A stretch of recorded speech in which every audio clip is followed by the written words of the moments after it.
조선시대의 움직이는 무대? 조선시대에 이동식 무대가 있었다는 것을 아시나요? 조선시대에 존재했던 산대라는 무대에 대해 알아보려 합니다. 산대는 산과 같은 무대라는 뜻으로 산처럼 높이 쌓은 야외 특별 무대를 말합니다. 산대는 동아시아 신화에 등장하는 복례산의 형상을 본떠서 만들었는데 무대인 동시에 무대 배경으로 사용했습니다. 신선들이 사는 복례산 모양의 거대한 구조물인 산대는 하늘을 향하여 높이 솟아있으며 온갖 장식으로 화려함을 추구했습니다.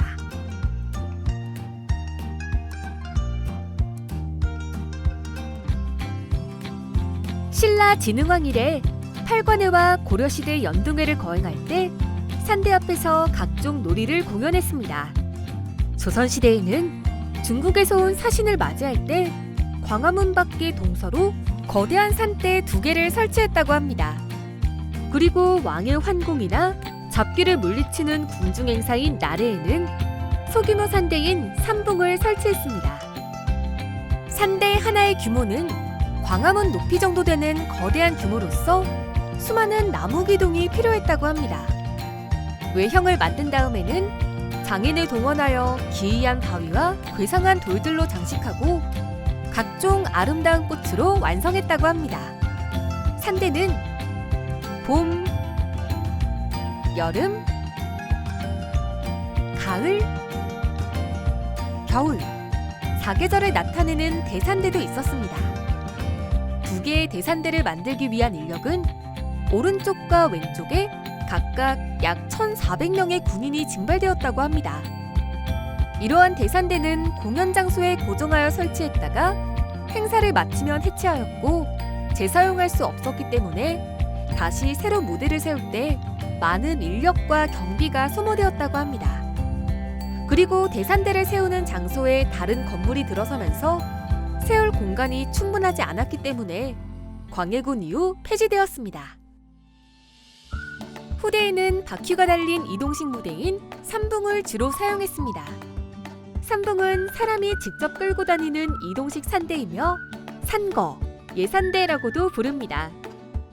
삼붕은 바퀴가 달려 있어서 사용하고 보관했다가 다시 사용할 수 있는 장점이 있었으며 대산대에 비하여 규모가 작았기 때문에 비용을 절약하고 인력의 낭비를 줄일 수 있었습니다. 삼붕의 규모는 높이 8에서 9m이며 산 위에 설치한 인형들을 움직일 수 있는 기계장치가 있었습니다. 산대 앞에서 연행된 공연들을 산대희, 산대놀이라고 부르는데 500여 명의 전문 연희자들을 모아 다양한 공연을 했답니다. 대표적으로 탈춤, 줄타기, 땅제주, 솥대타기, 번화놀이를 했습니다. 산대인은 여러 이유로 조선 후기부터 점차 쇠퇴하기 시작했고 산대 앞에서 공연되었던 탈춤은 전문 놀이꾼들에 의해 애우개, 녹번, 사직골, 노량진에서 공연되었습니다. 여기에서 양주, 송파, 퇴계원 별산대가 파생되었고 황해도의 탈춤과 경상남도의 야류, 오광대에도 영향을 끼쳤습니다. 줄타기와 땅제주, 번화놀이 등의 공연은 남사당패 등 전문 연희자들에 의해 현재도 전승되고 있습니다.